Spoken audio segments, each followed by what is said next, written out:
And something cool, I realized that Howard is Let's Write Books and we are Let's Get Published. So yeah, there's a Was meant to be, huh? synchronicity there. We're cousins. But yeah, I'll read Howard's bio. Howard VanEs is president of Let's Write Books Incorporated, a company specializing in working with independent authors, providing publishing and book marketing services. Howard has over 35 years of writing experience in every format imaginable, including writing 33 books of his own. Many of his books have been #1 in their respective categories on Amazon. Howard has also ghostwritten numerous books of others in a wide variety of genres, ranging from nonfiction to books for kids to novels. His experience includes the marketing and creation of information products, reports, eBooks, workbooks, DVDs, audio programs, etc. Howard is also the former owner and creative director of an award-winning ad agency. So that is a little bit about Howard, and thanks to Patty for recommending him to come on and share his wisdom with us. And we're very grateful to have you here, Howard. Thank you for taking your time out to talk to us today. Great. Thank you, Krista, for having me on. Thank you, Patty, for introducing me to Krista. Thank you to all of you who are on today. And I'm glad to speak and share what I can with you in the time that we have allotted. And we seem to have a relatively small, intimate group. So feel free to ask questions as we go, and I'll be happy to answer them as I can. So should I jump in?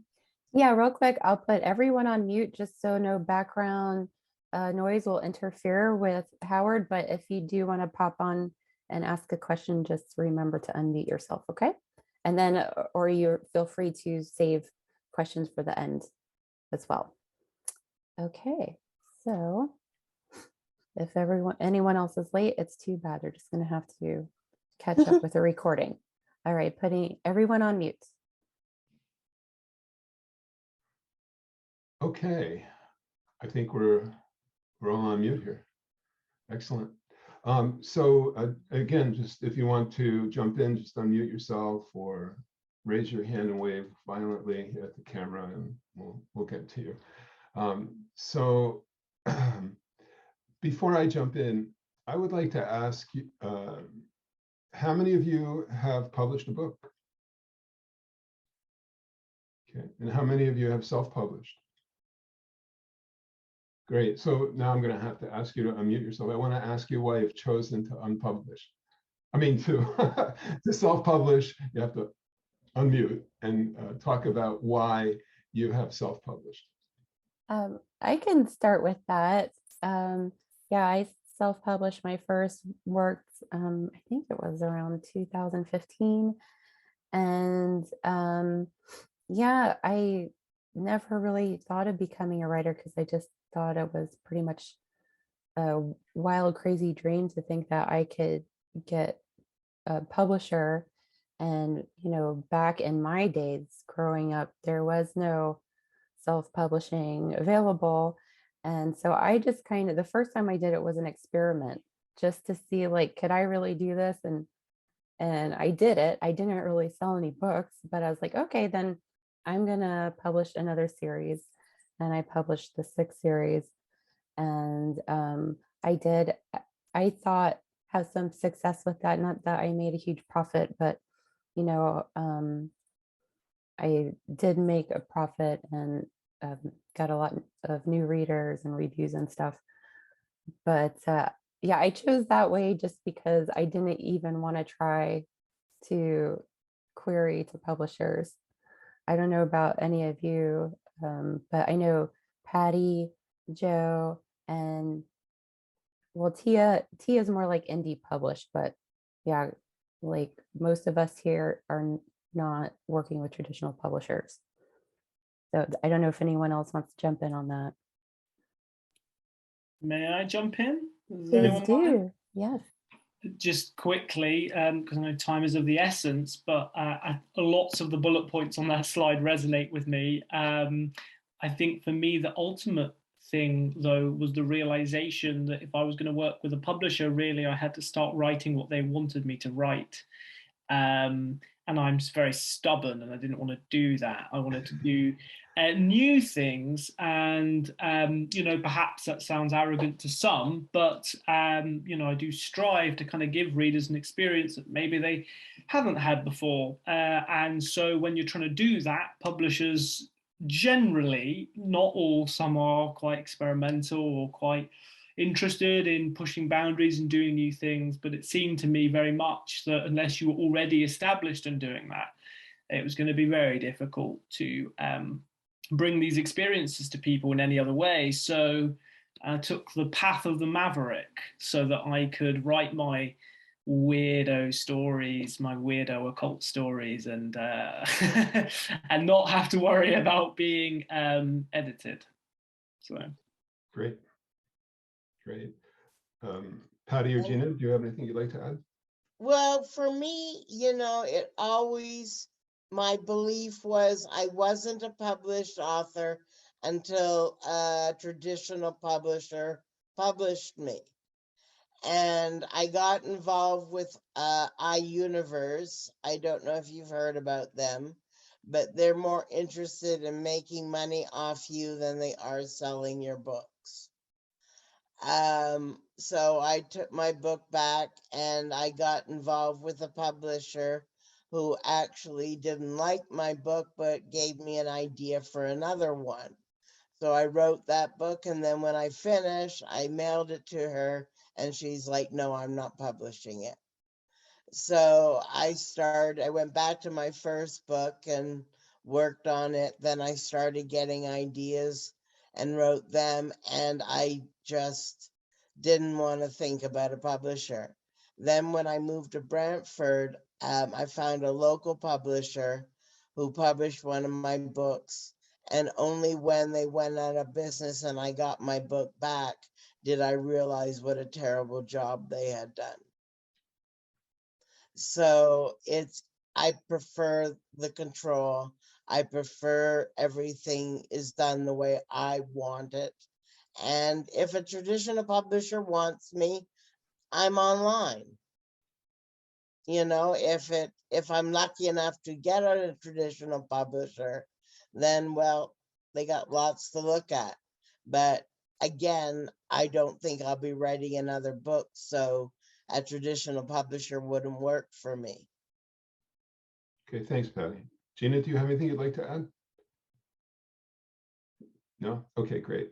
So just very quickly, I published my first book back in 2002, which seems like ages ago now, but I tried to find a traditional publisher, and I sent out like 200 query letters, and I got back some responses, but none that were viable for me. Most of them, were like on this little postcard that said, thank you for sending in your, you know what I'm talking about, Joe? They say, thank you for sending I've got a few. Yeah, it's been copied over about a bazillion times, and looks like it's about 40 years old, or a letter that looks like that, very standard reply. And I did get a couple offers, but none of them were viable. None of them really offered anything. And one of them wanted to just publish me if I would create the cover design. So, it was like, okay, I'm going to do this on my own. I had a friend who was in the publishing business. Interestingly enough, his name was Howard also. And he helped me design my first book. And we put a lot of time, effort, and love into it. And it was born. It was a great experience. And I fell in love with publishing. I fell in love with books. And particularly as a canvas for sharing what's inside of me and helping other people, because most of my books are self-help. So I was off and running with books and self-publishing at that point. And little did I know that I was catching the wave, because more and more people starting to turn to self-publishing for all the reasons you guys mentioned today. And I put them on my slide, and I don't think I really need to read those to you, but you guys know, that self-publishing is very viable. It's just as, it's become just as professional as traditionally published. And a lot of traditional publishers have jumped ship. They've decided to publish on their own. And for some of the reasons you mentioned, for creative control, If you can find your way to your market, you're going to make a lot more money because you keep all the royalties instead of 10%, so there's a lot of great reasons to self-publish. And I think there's some reasons to traditionally publish also. If you have, if you're Barack Obama or if you're Oprah, if you have, a few million people following you, well, great. Then, then maybe you can go the traditional route. Or you don't want to deal with any of the steps involved. You just want to hand off your writing to a writer who's going to write for you, and then you're going to put your name on it. So those are all good reasons to traditionally publish. Or if there's some unique niche where a traditional publisher has a good foothold, that might be a consideration. But for a lot of us, we want to have the freedom to create in the way that we want to create, to say what we want to say, get it out in our own timelines. Even if you find a traditional publisher, it could be a year or two before your book gets out to the market. I just want to make sure that we're all on the same page and you guys understand the value of self-publishing. Yeah, So, one thing I wanted to say real quick is that sure. I did have a traditional publisher become interested in some of my books, and I am noticing now I was spoiled to self-publishing where I had all the control, and having to work with a traditional publisher on cover design and interior of the book and things like that is like not as straightforward as you would think it is, and more difficult to agree on things than you would think it was. And everyone's like, oh, I wish I was traditionally published. I just want to say self-publishing really has its benefits. So, and I also wanted to say, Howard, real quick, we have a visually impaired person online, Tia, and so she's not going to be able to read the PowerPoint. So if you want to summarize what's on the PowerPoints, just so that, yeah, she can hear the content that we can Okay, see. great. Thank you for telling me that. Yeah, I forgot. Okay. That's probably the only slide that I probably will have a dialogue so extensively on. The rest of these, I'll probably be talking a little more and answering questions. So I'll go through the points. Okay, great. So the big question that I always hold when I do a book is my book marketable? And if you're writing and you don't care if anybody's going to buy your book, then it doesn't make a difference, to know the answer to that question. I mean, people write for all different kinds of reasons. Some people are writing because they want to have a lead generator for their business. Other people want to establish their career as an author. Some people want to entertain. Some people are trying to help other people. I mean, there's a million reasons why people write, and sometimes people write just because it's been on their bucket list and they're 80 years old, they want to get the book out before they pass, and something for their family or their community. But if you're going to write because you want to sell books, then we need to answer the question, is your book marketable? So it's very easy to get into your cave and just start writing and have blinders on or be myopic about, gee, I'm loving this process, I'm loving writing, but is my book marketable? So here are some ways to prepare for that or to answer that question. So first, to write a brief description of your book, and I mean a brief description, no more than a page, and test it out with friends and relatives and see what kind of feedback you get from them. And then you could also test it with an email list that you might have or post it on social media.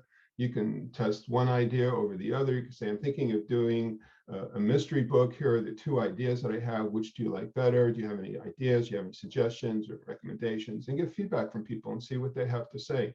And what you look for are themes, because everybody's got an opinion. Everybody's got an idea, but we're looking for themes.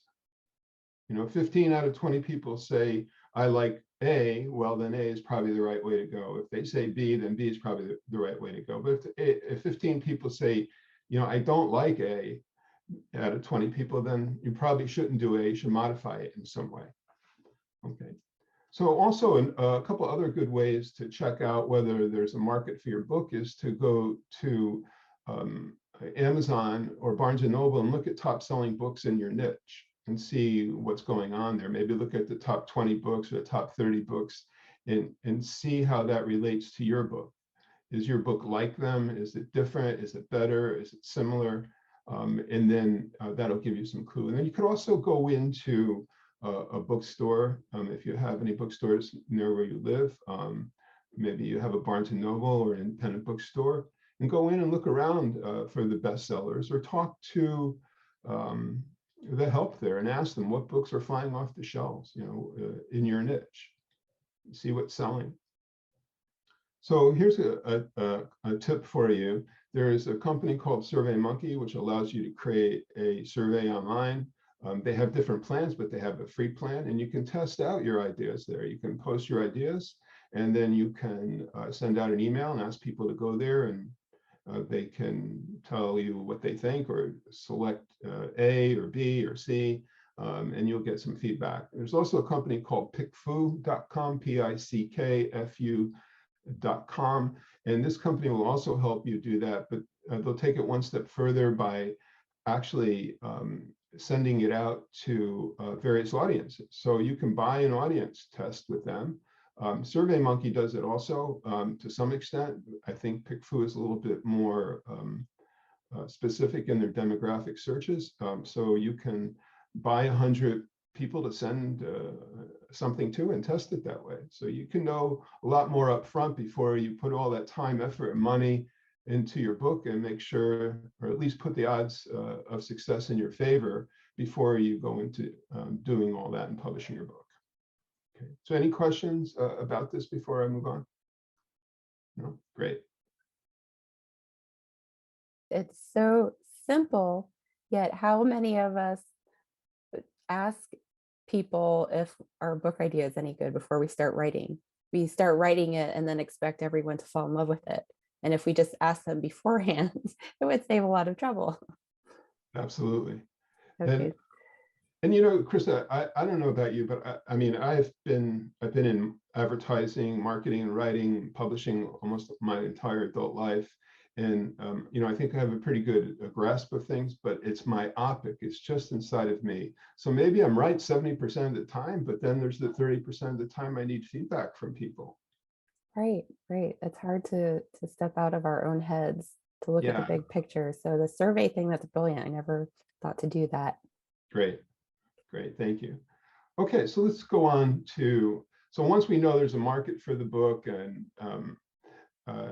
I think the very first thing that we need to do is create a winning title and subtitle. We don't have to do this first. We can do it after we write the book or during the middle of writing the book, but it's the key thing to selling the book.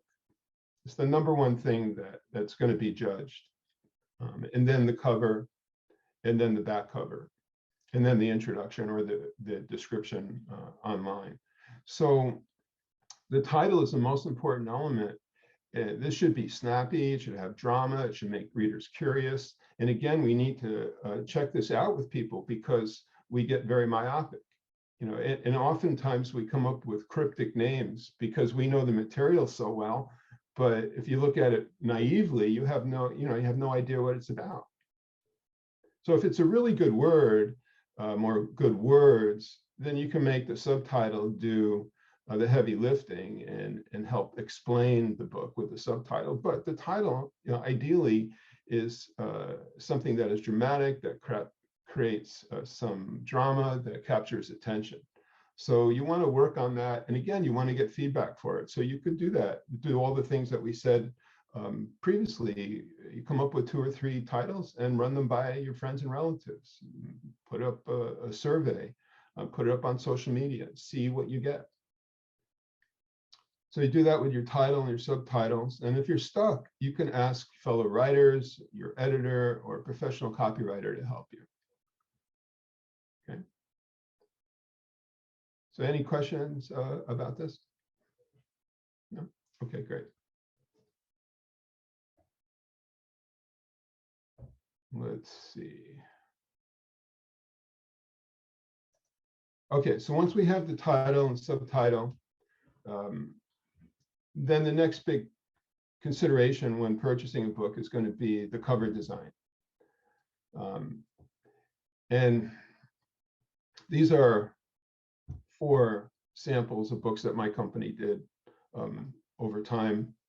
And this book, the COVID book, interestingly enough, this almost all type cover has done extraordinarily well. When we launched it back in December, it instantly became an Amazon bestseller, and they've sold about 10,000 copies of that book so far.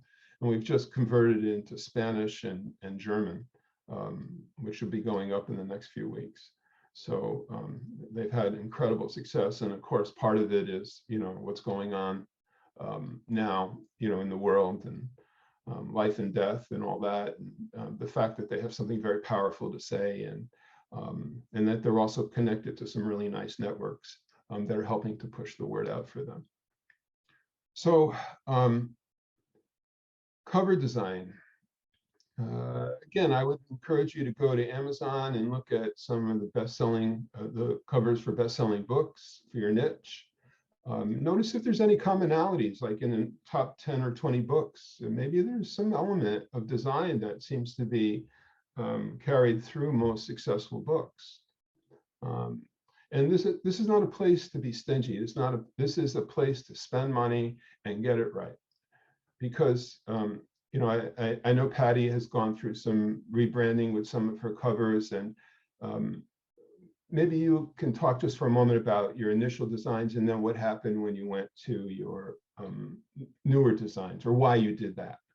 Well, the designs I originally used were Amazon KDP templates. So they were covers, but had nothing to do with the book.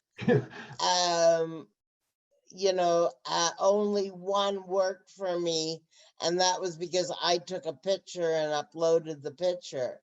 But they were terrible covers, and I went through, just lost the name, Fiverr, and found this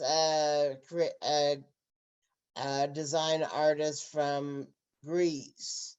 And though he's rather difficult getting to the final draft, his covers are completely unique and well designed. So I went back and redid all my covers. Great. Yeah, so again, this is not a place to scrimp, and it's definitely a place where you want to get professional looking covers, because a cover is worth a bazillion words, and it's what's going to drive people into the inside of your book. Yeah. Question, Howard. Yeah. Do you have a rough idea of how much we should be spending on our covers? Like, what is the low end of the scale where we're probably not going to get something that great, and then at what point are we getting overcharged and ripped off type of thing? Yeah, really great question. So I think minimally, you probably have to spend $250 to $350 minimally. And then you might get lucky with your designer, depending on your criteria, and then you could spend as much as, $1,500. So it's a pretty wide frame there. Of course, you want to look at what work they've done before, and what that looks like, and how that might meet your needs. And also, what is that person going to do? It's like some designers like to just provide one solution, which doesn't work for me. When I work with a designer, I need to see at least 3 designs. I need to see options, and my clients need to see 3 options. So make sure you're clear up front with your designers about what their expectations are, and then go from there. But I think minimally you're looking at $250 to $350 for a good designer, and I think that's the low end. I think you get a really good designer for around $500 or $600, and I think if you can afford it, it's well worth it to do that. Okay. Well, Great. Thank you for Howard, I answering don't know if you recommend my guy, but he was $150. Yeah, your guy has some abilities. Unfortunately, in my experience with him, is that he needed a lot of hand holding, so I don't recommend him. Okay, I wanted to know that. Thanks. Okay, so hopefully he'll never see this. But I act as a creative director. I used to be a creative director of my own ad agency, and a big part of what I do in this world of publishing is acting as a creative director. So I'm providing a bridge between my client and the designer. So my job is to handhold the designer when they need that. In his case, I think he needed a lot of handholding. So he's not a bad designer. He just needed a lot of handholding, and certainly better than what you got, prior to what you had. So, all right.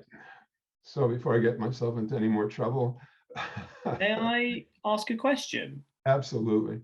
Sorry to interrupt. I just what you were saying about looking at your niche is really interesting, because very recently I re-looked at my niche, as it were, and I noticed this trend. So I just, not trying to sell you here, but just my book is a portal fantasy, and I designed it as a kind of throwback to the kind of original Tolkien Lord of the Rings covers, right? Because I love fantasy. But what I noticed is that every fantasy book that I see coming out now is an image on white. That's a Rob Hayes book, which is doing the rounds. That's a Clive Barker Weave World. So I'm like, oh my God, I put out this book a couple of years ago and I was completely off niche. In fact, white seems now to be the fantasy color, and black is the thriller color, I guess, or maybe the horror color. But so I'm just wondering, from your perspective, is it worth redoing it after a book has already been out for a while? Is it or is that the kind of book's identity and that's what it is? Or is it worth actually kind of going through that trouble even if a book's been out for a few years? Well, that's a great question. And I would say to you, the answer is, if the book is selling, it is selling and selling well, then I wouldn't touch it. Oh, interesting. Right? You Yeah. don't want to argue with success. And on the other hand, if the book isn't selling and it's just kind of languishing, then maybe what it needs is a fresh cover. I think it could go more, definitely. I think it when I say it's selling, it's not 10,000 copies, overcoming the darkness of COVID. So which would be very nice. I'd like 10,000 sales on my book. So yeah, that's one to maybe meditate on more off this call. But thank you. That's really that's really good. That's really interesting. That's a great question. And also, I want to suggest to you that one of the things you could do at some time, and again, if you're selling books, and only you can decide if what the number you're selling is enough. But at some point in time, you can test out a different cover. You can just switch the cover. As long as you're not changing the words, you can just switch out the cover design and see if that makes an effect on the book. That's really, really interesting. Yeah, I was thinking about doing a hardback edition recently, and maybe actually that would be an opportunity to sneakily test a different cover or something like that. Well, the thing about a hardback is that you're gonna be driving the price up considerably. So you're not looking at you're looking at apples and oranges, really. Okay, yeah, I see. Yeah, I wouldn't use that as your test. I mean, I don't see anything wrong with putting the hardback up. I think that it's a great idea. The more different formats we have, the more chances for sale, but that's probably going to be the least, probably going to be the least amount of sales for you, because it's going to be so expensive to put up. Yeah. Okay. All right. Brilliant. Yeah, thank you, Joe. Appreciate the question. Anybody else have anything before we move on? All right. So let's talk about editing.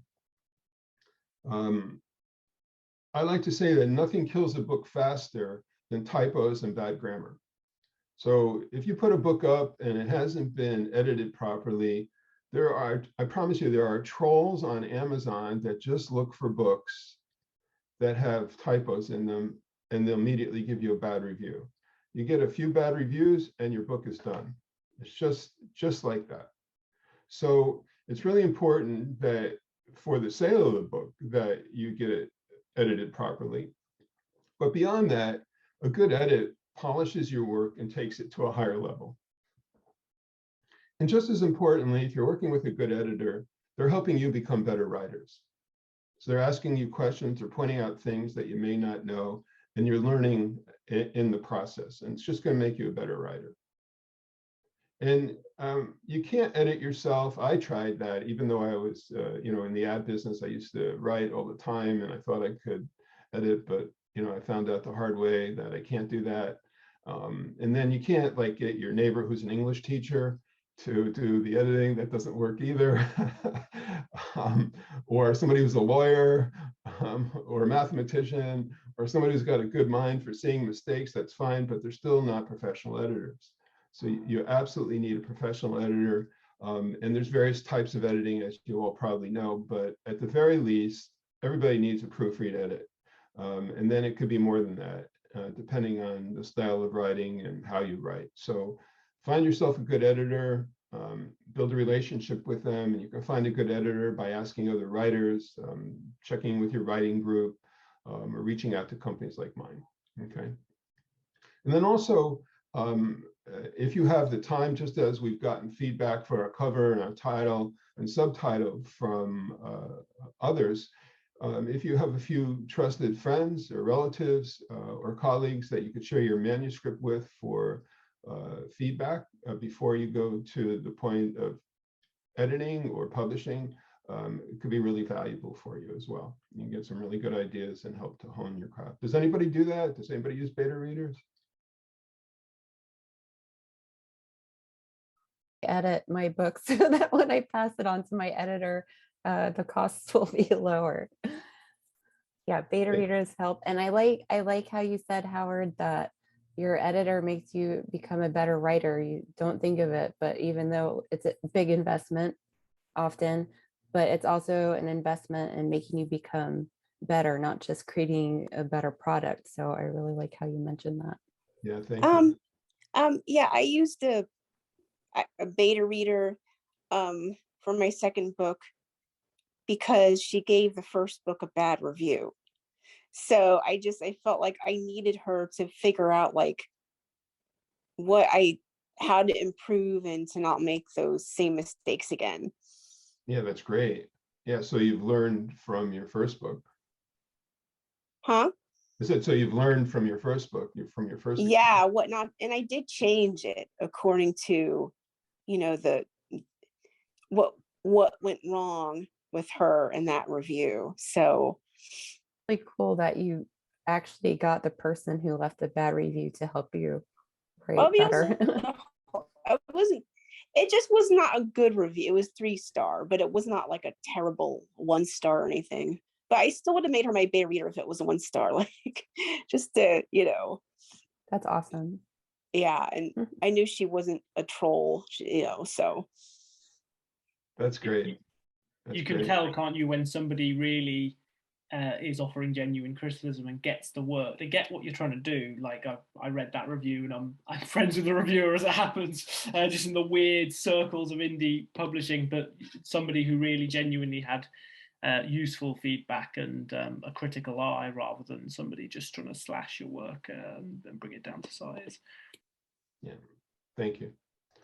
Okay, so let's talk about interior design. And just like with the cover, we want to get a really good interior design because we want our books to look professional. And you can find, if you don't have one already, you can find one by asking other writers, checking in with writing groups, reaching out to companies like mine. And Krista, because you asked about costs for cover, the interior design, could start, it depends on the size of your book, how many words. I mean, obviously it's a lot less to do 25,000 words than 90,000 words. And it depends what's inside of it. So like a book I just recently did for a client, a nonfiction book geared towards business, had 42 illustrations in it. Well, those illustrations required some time and money to get done. It depends a lot on what's inside. If it's just all text, then it's fairly simple. once the design is established. And when I work with an interior designer, I like to see at least 3 interior design samples, and then we go from there. It could be anywhere from, a minimum of $300 up for a good interior designer, $300 up. I would be suspect for paying less than that. I mean, you can find designers who do less than that, but the quality of work is just not there. So a pro tip: once you have your PDF of the entire interior design printed out of your computer, or take it over to a UPS store or FedEx store and have them printed out and read it over that way, because looking at things online is a lot different than looking at things on the printed page, and you're going to find things that you're going to want to change or edit, or you'll be able to see if there's any formatting issues or design issues that way, as well as word issues. So I really recommend taking the time, a couple of days more, to print it out and read it over that way, and then you can send your changes to your designer and have that updated. Okay. Any questions? Because yeah, you don't see the mistakes in the digital copy for some reason. And I've had it where I had already published the paperback, and then like my mom pointed out, not just like formatting mistakes, but editing errors or things a proofreaders miss after I had already released it. And then you're like, oh. So, yeah, I think taking it to the print shop and getting a hard copy is a great idea. Yeah, thanks. And to the idea of having your mom look over your book or read the book, I'd say it takes a village. I mean, as good as editors are, they get 99% of what's going on in your book. There's still going to be little mistakes in there. It's just the nature of the beast. When you have 50,000 words, there's going to be a period missing. There's going to be a word that's spelled wrong. It's just going to happen.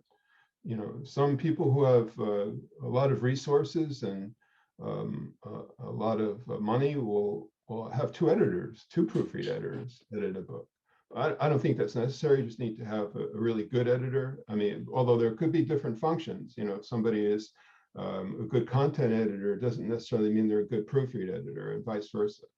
So you may need a couple editors, but some people go to the extent of having the PDF made and then having that proofread again.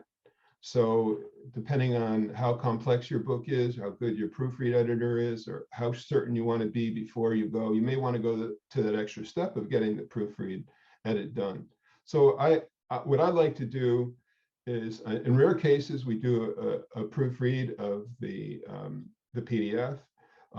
In most all cases, I'm looking at the first 30 to 40 pages because those are the most critical. That's what everybody's going to get into. Not everybody reads the whole book, so maybe only 50% of all books are read from front to end, from beginning to end. How many books have you picked up and not finished? That is a scary statistic, Howard. Yeah. I never even thought about it. Yeah. It has to be really bad for me to put it down. Like if I pick up a book, I usually commit myself to the end, even if I'm not enjoying it, hoping that the payoff is somewhere down the line. But to think that maybe 50% of the time our books are not being read is kind of scary. So yeah, definitely want to make sure you don't have errors. Yeah. Well, and Amazon knows that, because that's why they pay you on page reads, right? And for your eBooks on Amazon, they pay you by number of pages that somebody reads, which I think is horrible, because they make the money on the entire book, but whatever, I won't get into that. But, it's an unfortunate, statistic. It's just the way it is. But I fall into the other camp. If I can't get past 40 or 50 pages, I'm done with the book. So at any rate, let's talk about formats and distribution. So the more formats that you can put your book into, the more possibilities for sales. The more channels of distribution you have, the more possibilities for sales exist. So Joe had mentioned hardback. So Amazon has now just maybe 6 months ago have made hardback books available. Of course, Ingram Spark has had hardback for quite some time, but now you can also do that with Amazon. So you definitely want to have a paperback book, and you also want to have an EPUB or a Kindle book, because these are the two easiest forms to have and most likely to sell. A hard book is nice, especially if you're going out into the world or doing webinars where you're in front of people. Your book will be viewed a little bit more valuable to them, or there'll be more of a desire to buy it, and you can charge a premium at that point for your book, whether it be $24.95 or $29.95 or more if it's big enough, and get that without any problem. But I don't think it's essential for you to have your hardback up there unless you see that there might be some sales for that. And people like to have a hardback. It looks a little nicer. I often refer to it as a legacy book. So some people like to just have a copy that's a hardback for themselves, but you're going to pay a few extra dollars for that in terms of the design, because the cover has to be adjusted. The interior is the same, but the cover is adjusted. So you have they have a special template that they use to make the hardback book, but it's certainly not out of reach, and that's a consideration. And then the audiobook.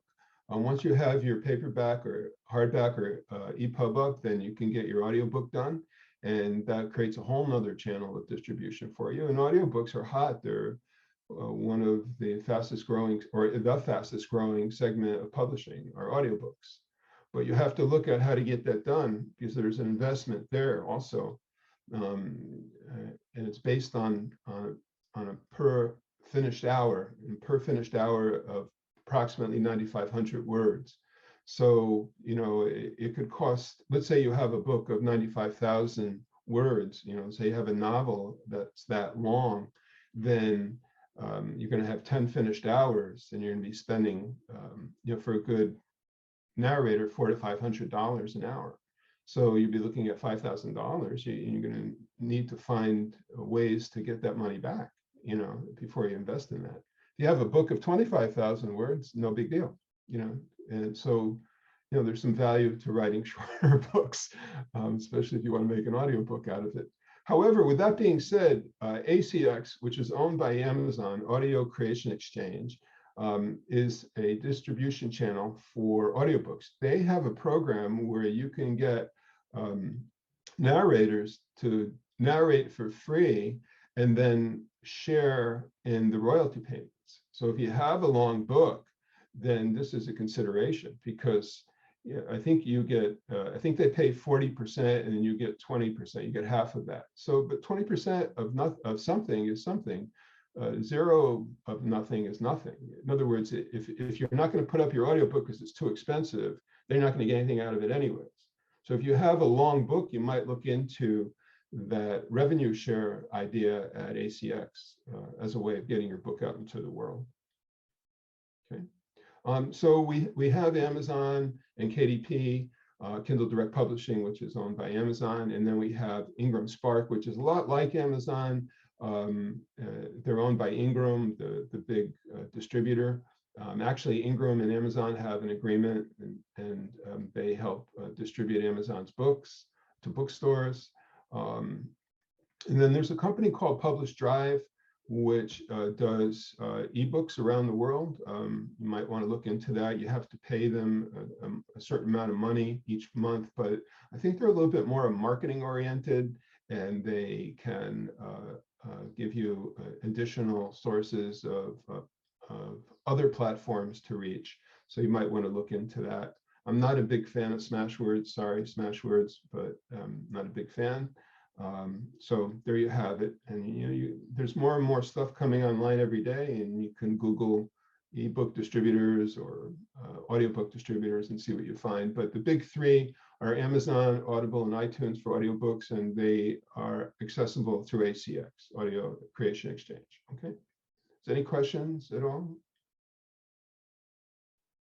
Yeah, I was wondering if ACX still had that program where you could split the royalties with someone. So you bring up a good point. Is it worth producing an audiobook? Well, you'll only get 20%. That's still better than what you would have gotten from being with a traditional publisher. And if you don't produce the audiobook at all, then you don't make anything. So I'm really Exactly. glad that you pointed that out. Thanks, Krista. I think it's a really good deal for people who have longer books, because it's a huge investment to get a good narrator to do a long book.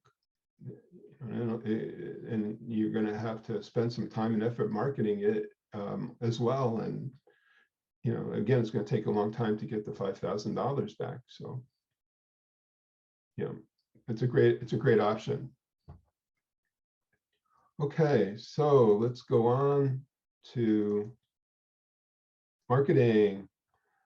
So my experience with authors is that we work really, really hard to write our book, and then we do nothing to market our books, hoping that our books will just sell themselves. And, maybe 50 years ago that was possible, but today, maybe 750 to 1 million books are put out every year.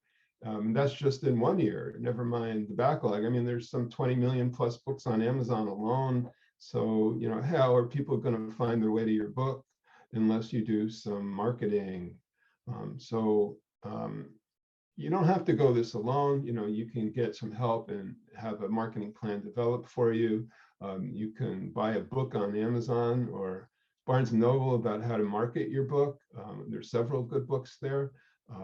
You can develop your social presence. I personally am not a big fan of using social media, but I know of the power of social media, which is really important.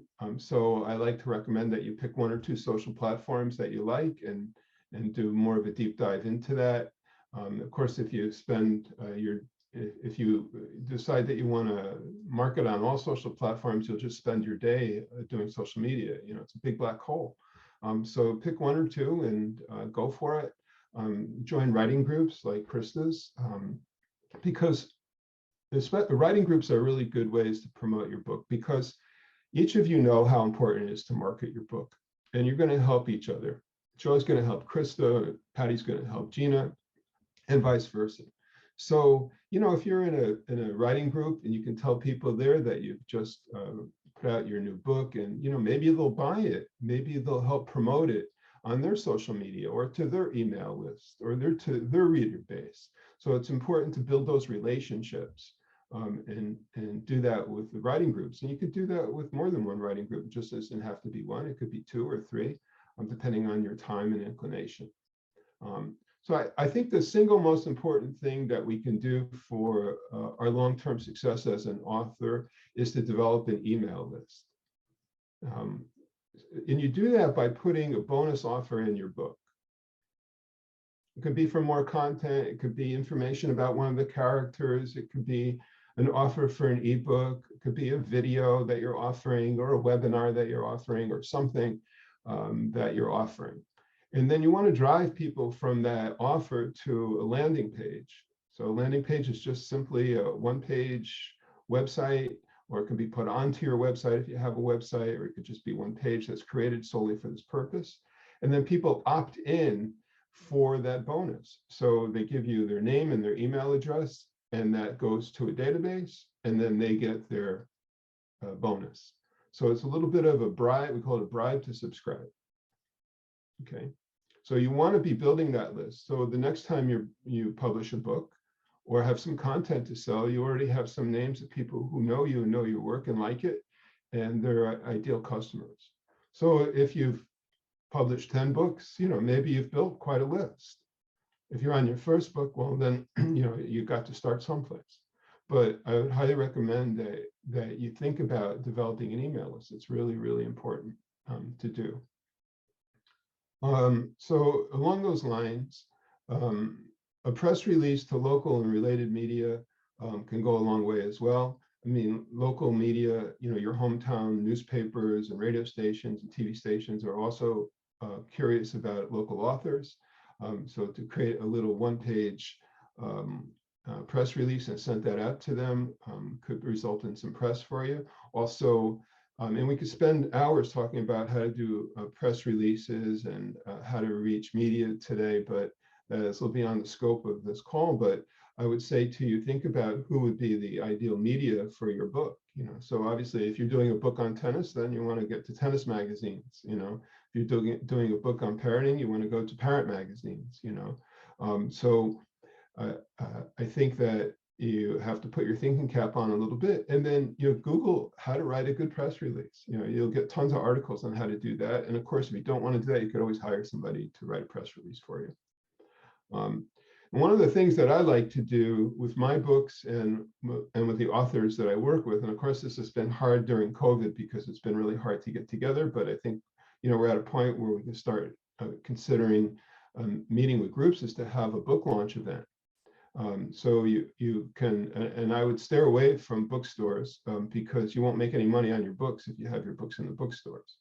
So, but you can use like a community center or a church or a library, or you can even do it outdoors during the nice weather, and then invite people to come, maybe have somebody speak for you for a couple minutes, somebody who might be well known in the community that could help bolster the amount of people coming to this. I mean, I've seen authors sell 150, 200 books at a physical book launch.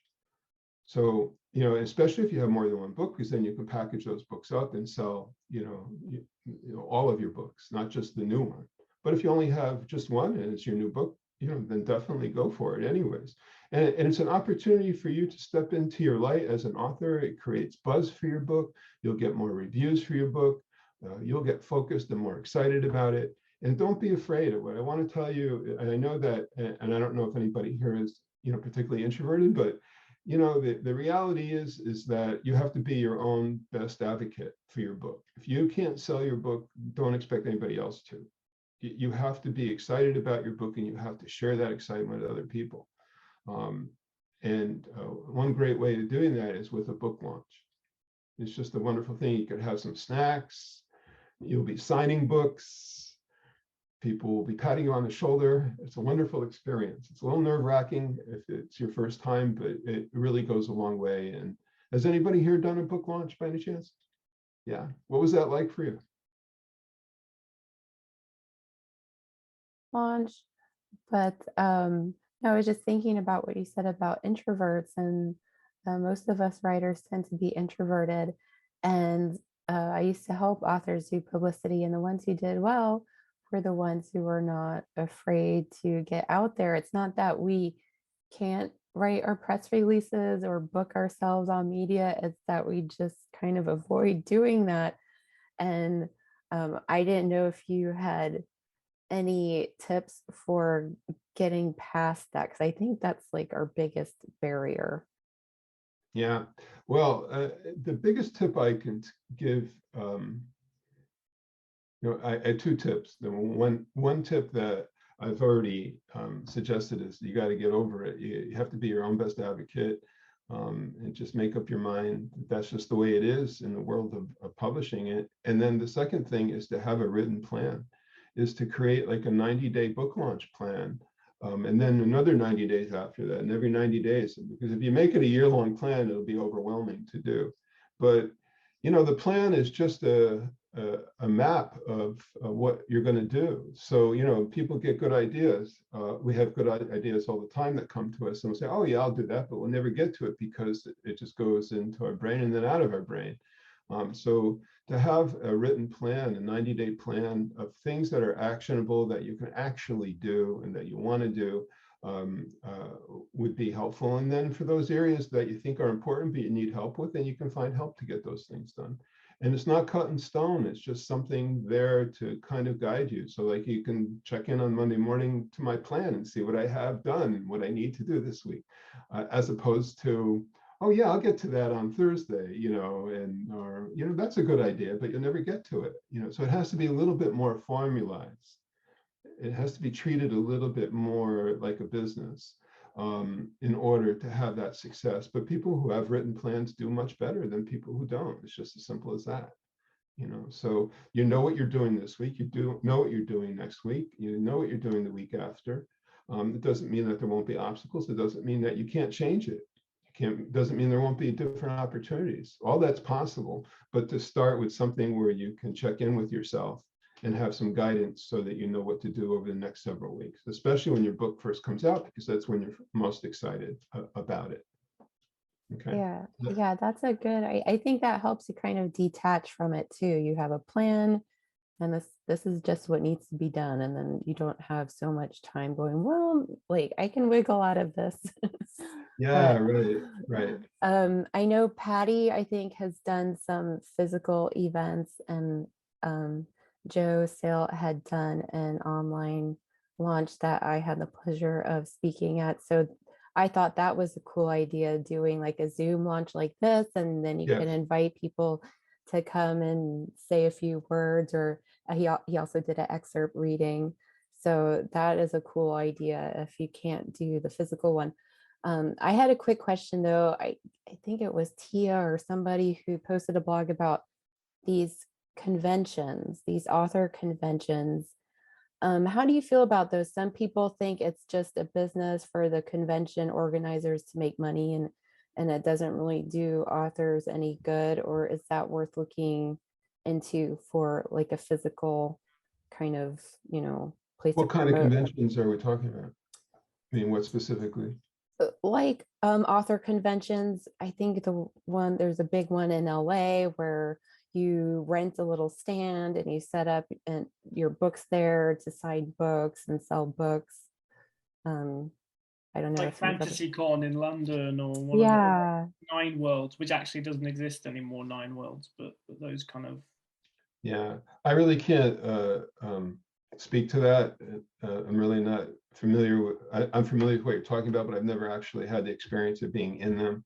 So I can't say, but I would say that it might be worth a try. You have to consider how much money you're spending. Do you have to have a booth? Do you have to create the booth? Do you have to travel there? What is it going to cost you? Who's going to be there? Am I spending $5,000 again, to sell 10 books, right. or am I going to make, connections that's going to make my book a bestseller? I don't know. You have to decide. I think a lot of the writers' conventions are really good, because they help build your craft and you learn, various things about marketing or writing or other aspects of publishing.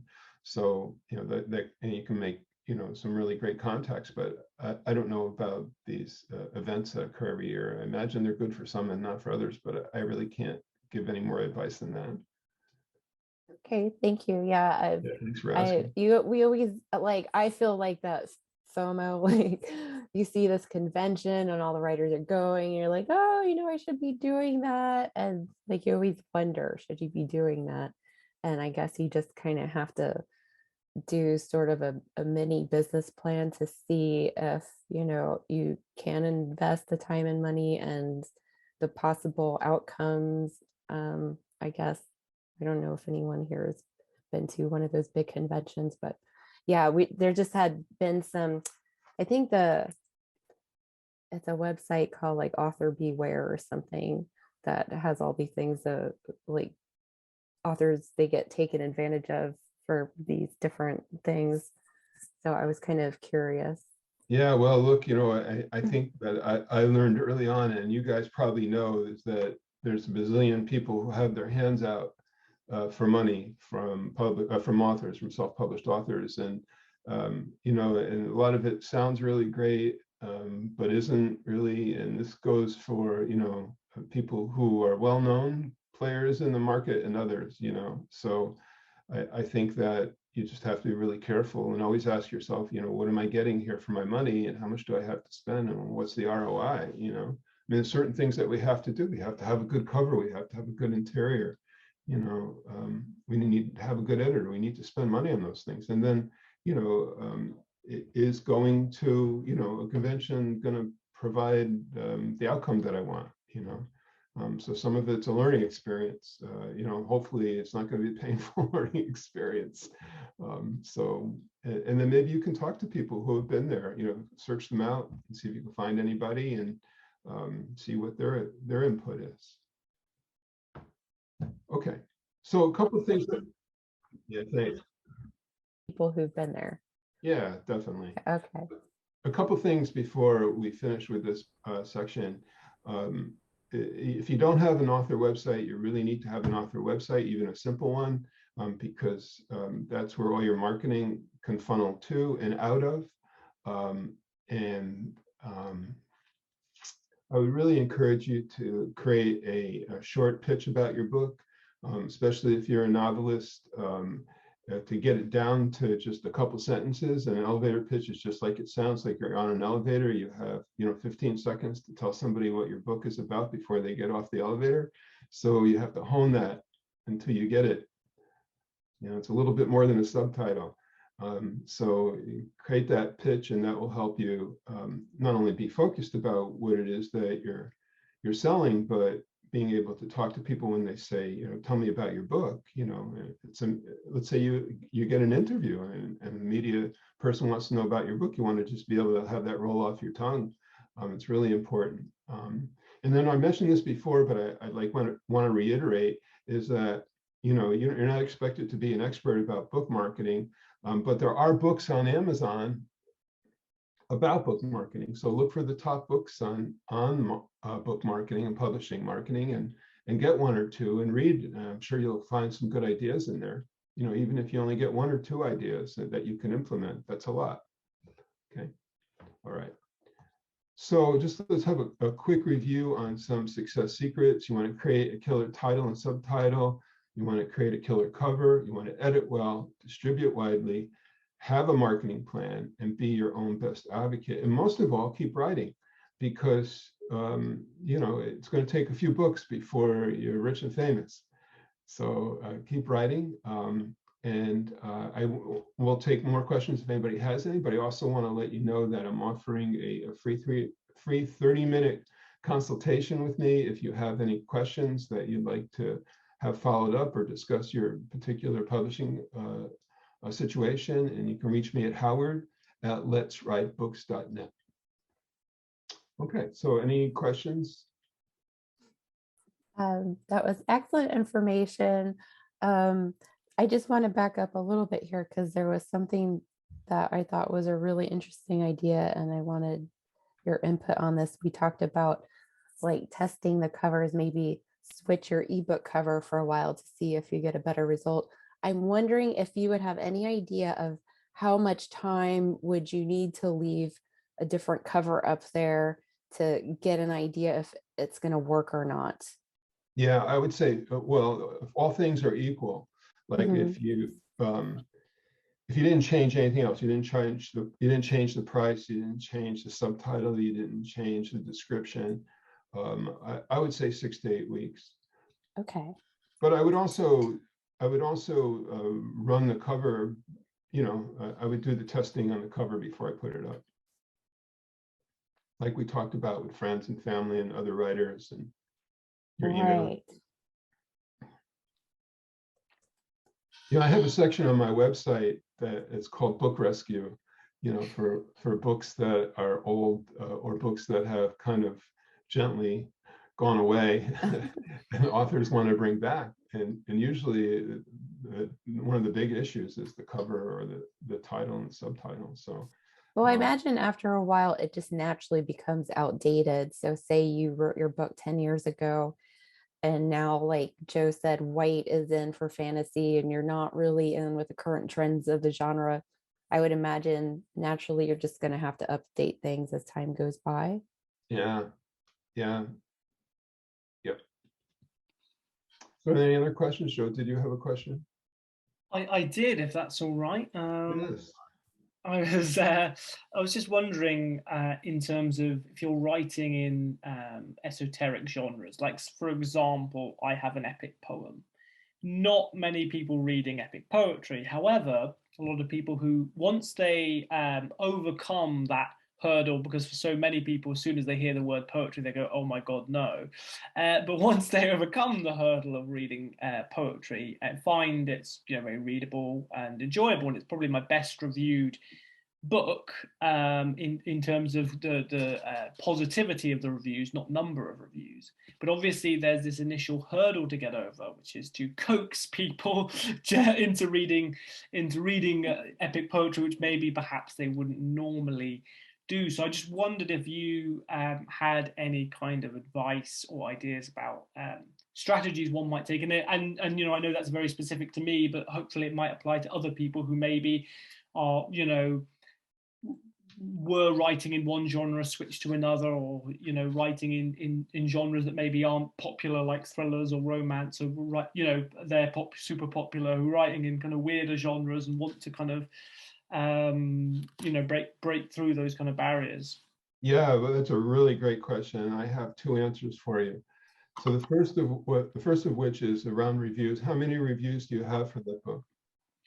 Only 7, but it's only fairly recently come out. But yeah. All right. Well, what I would do is think about the objections that people have to poetry, and then find people who will write reviews for you around that. Yeah, okay, interesting. Okay, yeah. and maybe they could say things just like what you said to me, like, you know, I never thought I would enjoy poetry, but this really rocks, you know, or something like that. So I would, you know, try to get as many reviews as I could. And if you could get reviews from other poets who might be well known, might be really helpful. And then the other thing that I can tell you, and I would, if you get some really good reviews, I would try sneaking them into your book description rather than having them posted down below. I'm not sure Amazon is going to allow that. You know, sometimes they do, sometimes they don't, but they're not going to shut you down for it. You know, they're just yeah. But I would go for that. And then the other thing that I would suggest to you, Joe, is that I did a book of poetry for a young woman about 1.5 years ago. And at that time, there was this, just happened to come across my email, somebody who was doing a marketing program for poetry. So if you Google how to market poetry, maybe you'll find it. And at the very least, maybe you'll come up with some other ideas. And off the top of my head, this is the most helpful I can be for you right now. Oh, brilliant. Thank you very much. Yeah, sure. About the reservations people have and get people to write reviews against that. Yeah. Definitely. Yeah, speaking of reviews, like, is it still that 50 reviews thing where that's the sweet spot? I mean, how many reviews do we need to get? And do you have any getting review tips that we can? Yeah, minimally, I mean, when your book first goes up, you want to get reviews up as quickly as possible, because you know, you want that social proof. And I think the more reviews, the better. And of course, we're more focused when the book first comes out. But you know, if every month, you know, once you get your initial 10 or 20 or whatever it is, you know, every month, if you could add a couple more, it's good because it appears fresh. You know, when people go there and they see the review is like from yesterday as opposed to, you know, 2018, it makes a big difference, you know, in the relevancy of the review. You know, I don't have a clear answer on. Some people say 50, some people say 100. I think having 100 reviews is really powerful tool. It's going to take you some work to get there, and it depends, you know, somewhat on the book and the niche that you're in. But in terms of getting reviews, you know, here's a few ways you can do that. You can always ask for reviews in your book. You know, at some place in your book, you can say, if you enjoyed reading this book, would you please consider leaving a review on Amazon so other people can find it? If there's anything you'd like to see changed, please send me an email at blah, blah, blah, blah, blah. So you're asking your reader for a review directly is one thing you can do. Of course, friends, family, definitely ask them, bug them, and don't be afraid to do that. You can reach out to colleagues, other writers, people in your writers group. So, you know, there's no reason why, you know, when Patty comes out with a book that Gina, Joe, and Krista can't leave reviews for her, or vice versa. I mean, you know, you guys can work together as a village and, you know, make things happen for each other. So those are some good ways. And then everybody you run into, anybody who buys a book from you and talks to you about your book, don't be afraid to just say, you know, look, would you consider putting a review up on Amazon for me if you enjoyed the book? You know, simple as that. You just have to ask. Some people seem to do really, really well with it, you know, have no problems. Other people seem to really struggle with it. I don't know what the difference is, but I would say that it really comes down to asking and getting focused. So it's like it's like marketing. You have to do it. You know what I mean? It's like if you want something to happen, naturally you'll get some reviews. You'll get some reviews organically anyways, but we want to speed that up. You know, one helps the others. If you have a lot of reviews, then you're going to see more sales. If you have more sales, you're going to see more reviews. So sales help reviews. I remember hearing something that said that for every 100 people who read your book, you'll get one review. So Sounds about right. Like in my experience, digital marketing, out of every 100 people on your emailing list, you might sell one book, something like that. So you have to have like a big pool. But I like what you said, just ask. Like most of us are afraid to ask. We don't want to be pushy or annoying. And many people are willing, and you know, people are busy. They forget easily. If they didn't do it, then you don't bring it up every now and then, you know, they'll just forget and carry on with life. But most people, I don't think, mind if you ask. And another great point you bring up that I don't think most of us think about: we release a book, we do all this activity, doing publicity and getting reviews. And then, you know, after a year or so, then we just kind of let it float there. And if you don't have new reviews, like, because I know when I'm buying stuff, if I don't see any new reviews, I'm like, oh, no one's buying this anymore. It must be, you know, past its prime. So I think that's important for all of us who do maybe have a backlist to keep, you know, getting a few new reviews every year so that it stays relevant and people know that, you know, it's still like a hot item and it's not dinosaur. Well, look, you know, I really want to press this idea of helping each other, because I mean, there's 5 of you on this call right now. That's 5 reviews for your next book, you know, and you're doing that for each other, but you can do that with other authors, because every author knows that they've got to get reviews. So they're always happy to help each other, you know. So, and that could go for a forward of your book also. You know, maybe there's somebody that you would just think, oh, if I could only get so-and-so to write the forward for my book, then this book would really sell well. Well, why not reach out to them? You know, especially if they're an author, because they know, they understand. Somebody's probably done a forward for them, at least a review.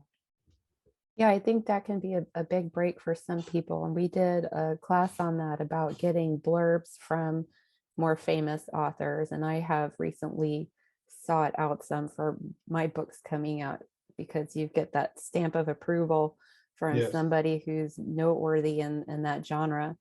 And just like how to approach them. You don't want to come out of the blue and be like, I need your thoughts on my book. You kind of like court them, connect with them on social media. Don't be creepy, and you know, make sure you share too and help them out in any way they need and support them. And then I've seen that help people a lot. Another good thing you bring up is getting reviews from a writing book, you know, because Amazon sometimes will filter out your friends and family. Somehow they know everyone around you. They'll kick those reviews off. A lot of times I notice in a writing group, it's a lot less likely to happen, especially like you said, if you're in multiple writing groups, chances are Amazon is going to let those reviews, you know, stay there, because, you know, you don't share the same last name or, you know, anything like that where they could kick the reviews off.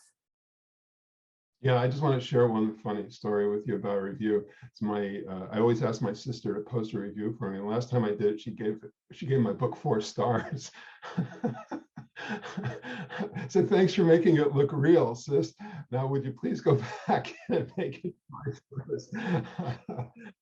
Honesty, not really. So at any rate, you make a really good point, Krista, and I really appreciate having me on today. And I appreciate all your questions and the time that we spent together today. And feel free to reach out to me for your 30-minute consultation if you want to talk more about your book. Yeah, yeah, we'll let Howard go. I just wanted to bring up something real quick because this really piqued my interest is his service helping you get your book to the bestsellers list. So make sure you ask him about that because I'm going to. Um, yeah, I don't know if you want to explain a little bit more about your services. So if they want to reach out to you for a consultation that I they think know. everybody's a little different as far Yeah. as that goes. So I think that maybe just reaching out to me could be part of that conversation. Okay, that's fantastic. Thank you so much, Howard. Thank you for having me on. Any more remaining questions before we go, guys? Thanks to everyone for showing up and everyone who will be watching the recorded version. Yep, this also stands for you too. Yes. All right. Okay. Thanks, Howard. And Yeah, thank you. we'll Thank you, be everyone. seeing you. Okay. Yeah, you've been Take great. care, Thank you. everyone. Have a Bye-bye. great week. Bye.